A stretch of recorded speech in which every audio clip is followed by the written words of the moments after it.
If anyone had told me that hours spent bent over textbooks with Andres would turn into nights tangled in sheets, I never would have believed them.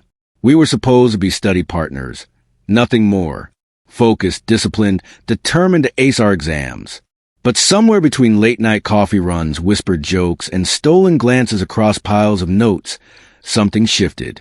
What began as innocent study sessions grew heavier with unspoken tension, until the line between focus and desire blurred beyond recognition.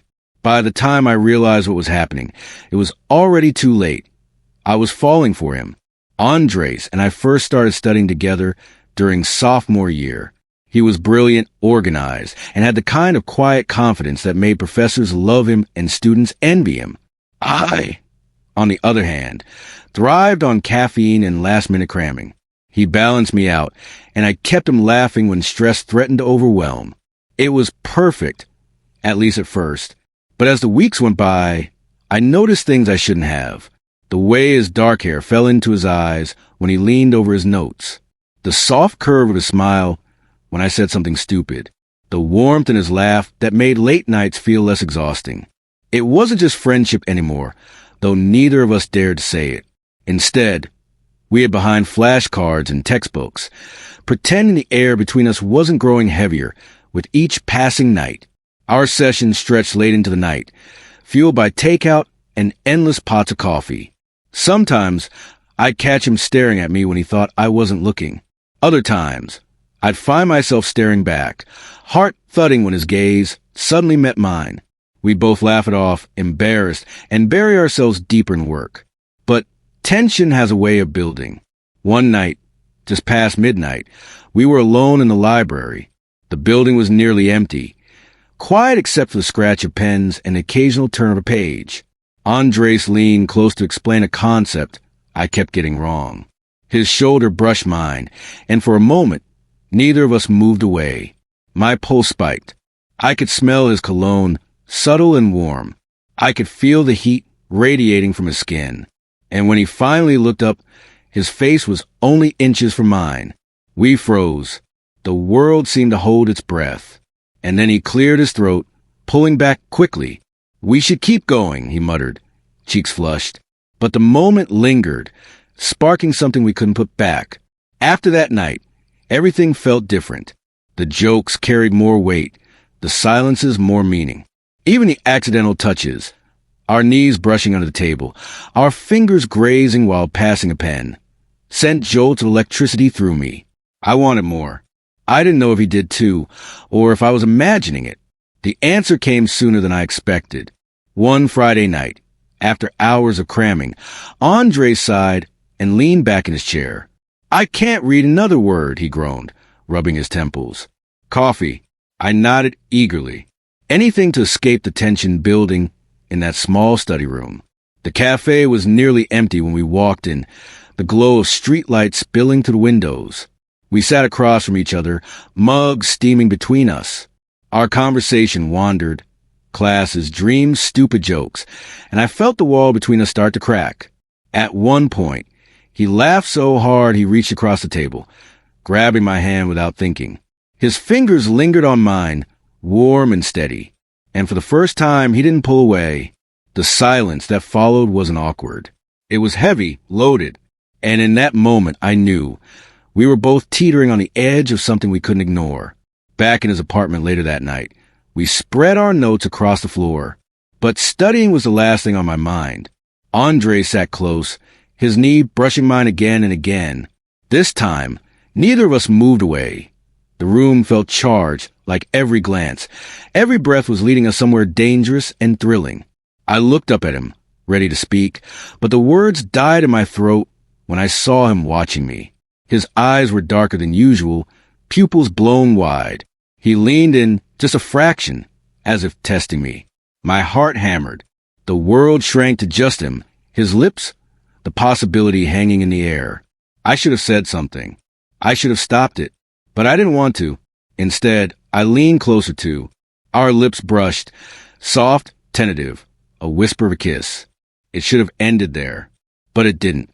The moment our mouths touched, the tension of weeks, months, snapped like a taut string. Andres cupped the back of my neck, pulling me closer, and I melted into him. The kiss deepened, hungry, desperate, everything we'd been holding back spilling out at once. When we finally broke apart, breathless, he whispered, "We shouldn't." But his lips found mine again before I could answer. And just like that, there was no turning back. The air between us felt electric after that kiss. Papers and textbooks lay forgotten on the floor. Our exams the last thing on our minds.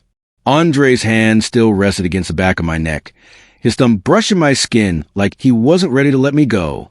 For the first time, I saw him not as my study partner, not as a calm, collected student everyone admired, but as someone who wanted me as much as I wanted him. "Are you sure about this?" I whispered, afraid that if I moved too fast, it would all fall apart. Andres didn't answer right away. He just looked at me, his dark eyes searching mine, then nodded slowly. "I've been sure for a long time," he murmured. Those words hit harder than any textbook ever could. All this time, I thought I'd been hiding my feelings, but he had been hiding his too. What followed was uncharted territory. The nervous laughter, the hesitant touches, the way our kisses grew bolder with each passing second. It was messy, chaotic, but real. We stumbled backward until my back hit the couch. He leaned over me, our bodies pressed close. I could feel his heart racing against my chest, mirroring my own. Every brush of his lips, every graze of his hand felt like discovering a language we'd both been waiting to speak. But there was fear, too. What would happen tomorrow? Could we go back to normal? Would this ruin everything? And yet, in that moment, none of it mattered. Because right then, with his breath warm against my skin and his fingers tangled in mine, I didn't care about tomorrow. I only cared about him. The hours slipped away unnoticed. Between kisses, we talked in hushed voices, as if confessing secrets in the dark. He told me he'd wanted this since the first week we studied together, but was terrified to ruin what we had. I admitted I'd been fighting my feelings for months, convincing myself it was all in my head. And now, here we were, no more pretending. By the time dawn peeked through the blinds, our books were still scattered across the floor, untouched. We hadn't studied a single word, but I'd learned something far more important. Andres wasn't just my study buddy. He was my weakness, my fire, my escape. I watched him doze beside me, his arm draped across my chest, his steady breathing calming the storm inside me. I knew then that whatever happened next, I couldn't walk away. And yet, as the days passed, reality crept back in. We still had exams, still had reputations, still had the fear of what people would say if they found out. At first, we tried to keep it hidden, stealing moments in quiet corners, lingering glances in the library, our knees brushing under the table. But secrets have a way of slipping out. One night, as we left the library together, a friend spotted us. Too close, too comfortable. The next day, whispers followed us in the hallways. Andres looked nervous, his usual confidence cracking. "Maybe we should cool it," he said, avoiding my gaze. The thought made my chest ache. "Is that what you want?" I asked softly. He finally looked at me, eyes fierce. "No, but I'm scared." I reached for his hand, squeezing it.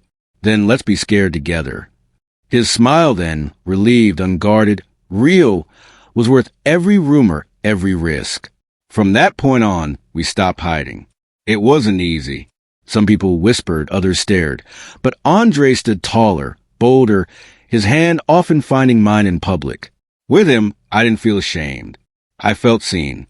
And the bond we'd built in late-night study sessions became something deeper, something stronger than either of us expected. Looking back now, I realized those study nights weren't just about academics. They were about connection, about finding the one person who could make sleepless nights worth it, who turned stress into laughter, who transformed rivalry into passion. Andres wasn't just my study partner. He became my love, my anchor, my everything.